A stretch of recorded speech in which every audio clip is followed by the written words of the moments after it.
Let's be real, the only people that are allowed to hate K-pop fans are K-pop fans.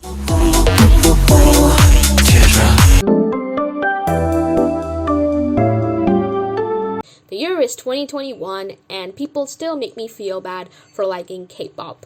Why? Just because it's a genre of music targeted towards young girl where it mainly consists of pretty Asian boys in a group singing and dancing, the fans of said Asian boys and girls are considered to be delusional, weird, crazy, who have stalkerish tendencies and fetishize the idols for being Asian. K-pop stans especially garnered a worse reputation due to their presence on stan Twitter, from the infamous fan cams to the streaming of music videos and getting into fights with people that talk badly about their favorite idols. Majority of people outside of K-pop believe that majority of K-pop fans or stans are like that, which is so stupid.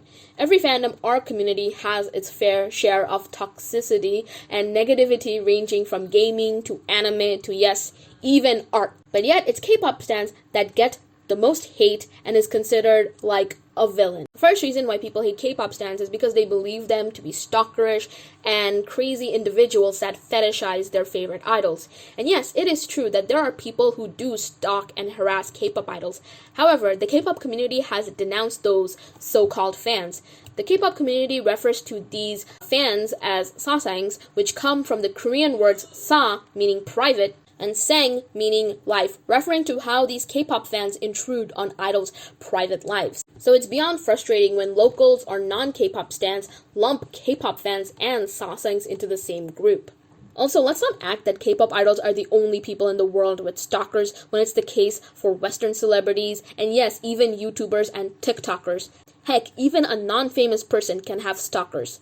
As for the fetishization, it does happen, but again, like the stalker bit, majority of K-pop fans don't do that. And just because you're a K-pop fan, it doesn't automatically mean you fetishize Asians. And there are many people who fetishize the Japanese, and yet I don't see anime fans getting the same level of hatred.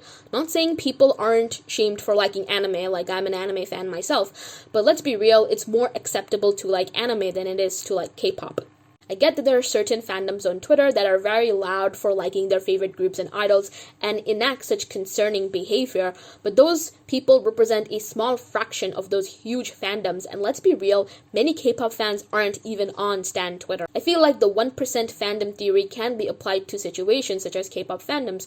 Let's say fandom A has 100 fans, so one fan out of 100 will likely be toxic.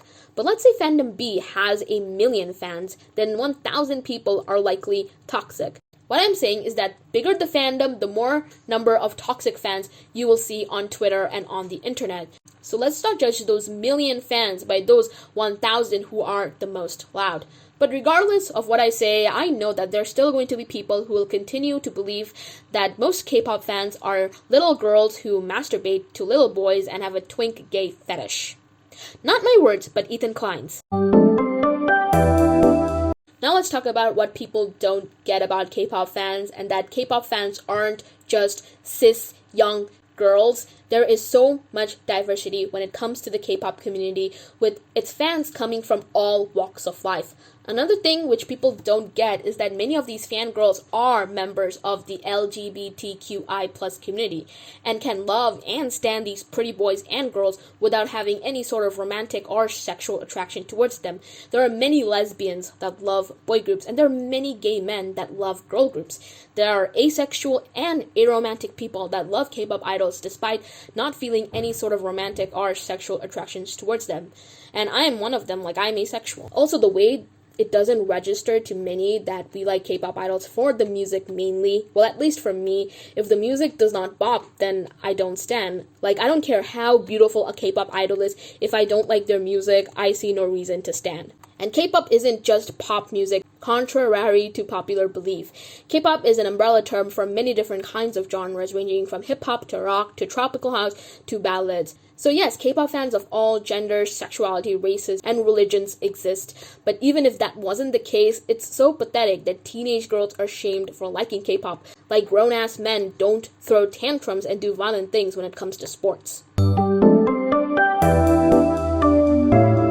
Another thing non-K-pop fans bring up is that K-pop fans are obsessed with someone that they don't even know and are delusional when defending them. Now, parasocial relationships are the kinds of relationships where a person feels a close connection and bond to someone that doesn't know them. This is especially true for fan and creator relationships online, and yes, parasocial relationships can end up being very frustrating to the celebrity when the fans act very entitled and bother them and generally believe that they have a real relationship. However, from my 4 years of being into K-pop and being part of the community, and also interacting with a bunch of K-pop fans both online and offline, I've noticed that these K-pop fans do acknowledge that there is a parasocial relationship afloat, but don't cross any boundaries. Like, for example, let's use me as an example. I love Wonho, and he has inspired me so freaking much, and I will continue to support him. But I would never go up to Wonho and talk to him as if we were close friends, because Wonho does not know me. He does appreciate me for being a fan, but at the end of the day, I'm still a stranger to him. And I have the biggest crush on SF9's Juho, but I would never go up to him and claim to be his girlfriend. Like, no, that is weird. Why would I do that? And many K-pop fans will say the same thing regardless of whether they have romantic feelings for an idol or not. The point I'm trying to make is that maybe not all, but majority of K-pop fans do respect their idols and only view them as just people that inspire them and make them better, and not as their close friends or lovers, and will not cross any sort of boundaries.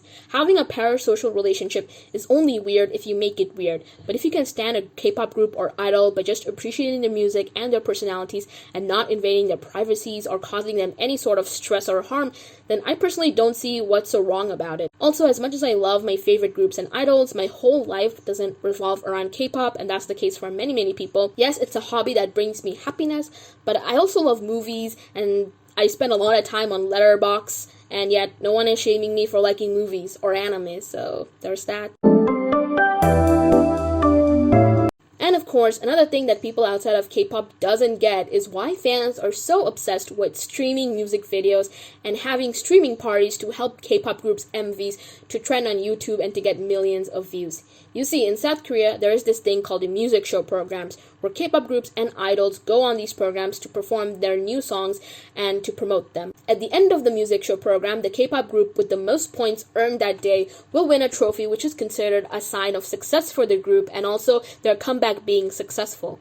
These points are based mainly on criteria such as chart performance, online and text message voting from the public, album sales, quality of the performance, and also views from the music video. Since YouTube views are an important criteria to win on music show, it's the main reason why K-pop fans stream. For example, SF9, who recently came back with Teardrop, did really well on the Korean charts and also sold a lot of copies for their albums. Because their YouTube views lacked a lot, the group failed to secure any music show trophies.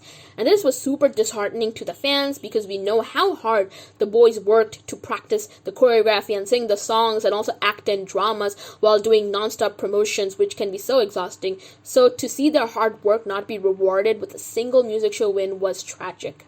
For many groups and idols, they aren't seen as successful in Korea if they don't have a music show win under their belt. The more trophies a group wins in a comeback, the more popular or successful they are viewed in South Korea.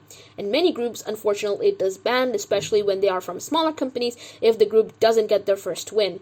There are also cases where K-pop companies confiscate phones from K-pop groups until they get their first win. So yes, streaming doesn't take place just to one-up other fandoms and to brag about how one group is more popular than the others. Yes, this does happen amongst the bigger fandoms, but for the majority of the time, fans stream the music video because they want their favorite groups and idols' hard work to be rewarded. And no, not every fan spends hours streaming and having nothing better to do.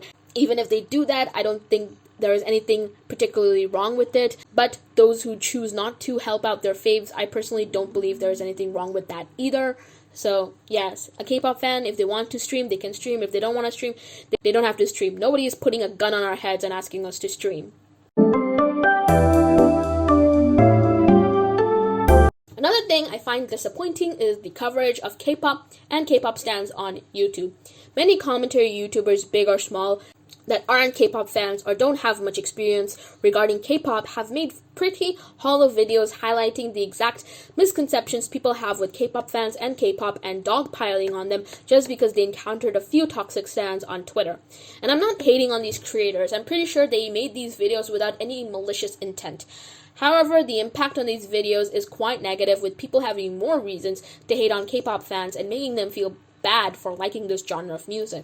In some of these bad takes on K-pop and K-pop stans, I've seen these creators actually believing that K-pop stans do treat their idols as their personal dolls and ignore the mistreatment they face from their own company, which honestly is kind of stupid. Like, I'm sorry, but if you have been a K-pop fan for even a week, you'd know that K-pop stans are very vocal in wanting better for their idols and constantly raising awareness for their mistreatment.